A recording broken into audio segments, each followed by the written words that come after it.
Pang lumaki may kumpiyansa at tiwala sa sarili ang isang bata, nararapat lamang na siya ay nakakatanggap ng sapat na aruga, patnubay at pagmamahal mula sa kanyang ama.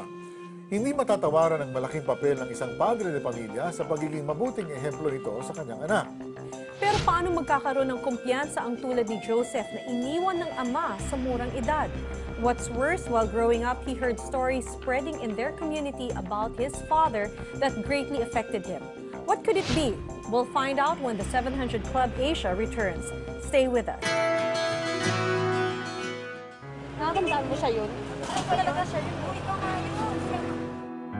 He was just mocking me like, ikaw yun. Parang tumatawa-tawa siya ng ganon. Kristiyanong pamumuhay ang nakagisnan ni Joseph. Naging matuwid ang mga unang taon ng kanyang kabataan sa probinsya ng Laguna.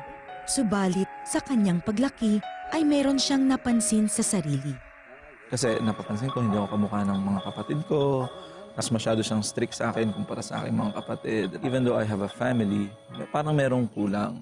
Ang mga tanong na bumabagabag at nagbibigay kalituhan kay Joseph ay nasagot nang siya'y kausapin ng kanyang ina bago ito lumisan patungong Saudi upang magtrabaho bilang nurse. Ang ama mo isang pare.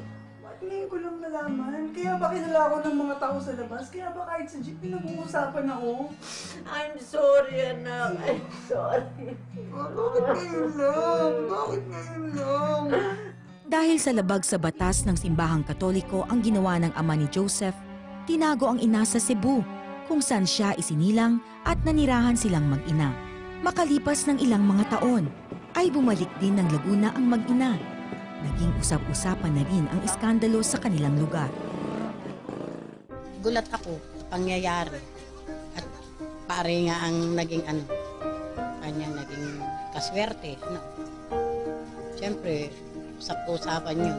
Upang maibsan ang pigating dinaramdam, naging aktibo si Joseph sa pamumuno ng Bible studies sa kanyang mga kaeskwela. Sa kabila nito, ay patuloy lamang na lumalalim ang tampo at galit nito sa kanyang amang pari. Hirap na hirap ako. Hanggang sa iyon nga, gusto ko nang tumalon sa tulay. Subalit na naig ang pagiging makadiyos ni Joseph. Nagbalik ito sa kanyang diwa at sa halip na magpakamatay ay nagpatuloy sa pagtuturo ng Biblia.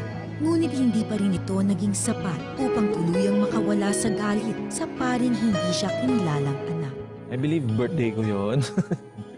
Nung 21 years old ako, I decided to search. Pumunta ako ng Pangil, Laguna. Nagtanong ako sa mga townspeople doon kung kilala nila itong paring ito.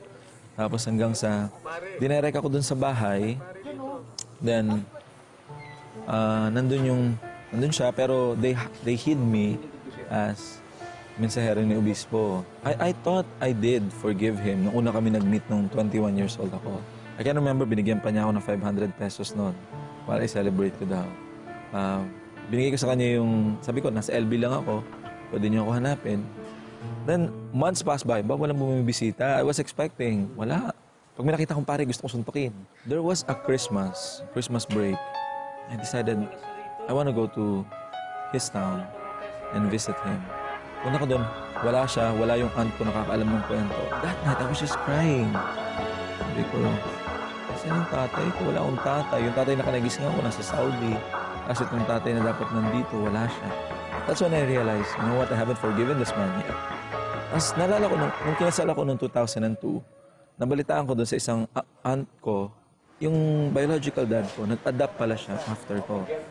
Hindi man lang niya ako hinahanap, hindi man lang niya ako and mag-aanak din pala siya o mag-aampon siya. Mula Saudi ay nagtungo ng Canada ang ina ni Joseph. Nagdesisyon si Joseph na sa Canada na rin itaguyod ang pamilya. Pagkatapos magpakasal sa Canada, ay natagpuan niya ang Toronto Airport Christian Fellowship.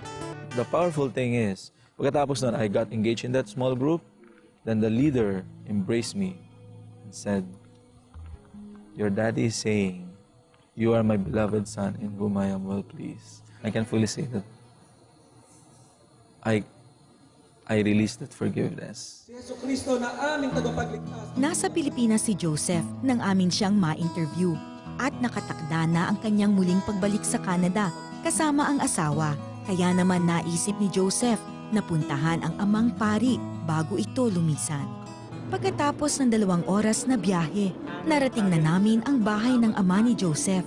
Mapapansin sa mata ni Joseph ang kasabikan na makita ang tunay na ama at ang pag-asang buhay pa ito. Nakiusap si Joseph na hintayin namin ang kanyang hudyat bago kami pumasok sa bahay ng kanyang ama. Makalipas ng ilang minuto, nakatanggap kami ng tawag mula kay Joseph. Patay na siya. 2 years ago, patay na siya. Tanging ang tiya at ang pinsan ni Joseph sa ama ang aming naabutan sa bahay. Naiiyak na ako dahil hindi na sila nakita ng pare. Tsaka naaalaala ko din kung minsan, kaya lang wala naman akong magawa, wala siyang contact number. Dapat sabi ko noon tatawagan ko, yung ibalita ko lang na namatay na yung papa niya. Hindi ko magawa kasi wala akong number. Naaawa ako sa kanya, parang hindi siya naging miyembro ng pamilya namin. Masasabi ko lang kay Joseph, mahal ka ni Uncle. Hindi lang na may pagama dahil sa sitwasyon.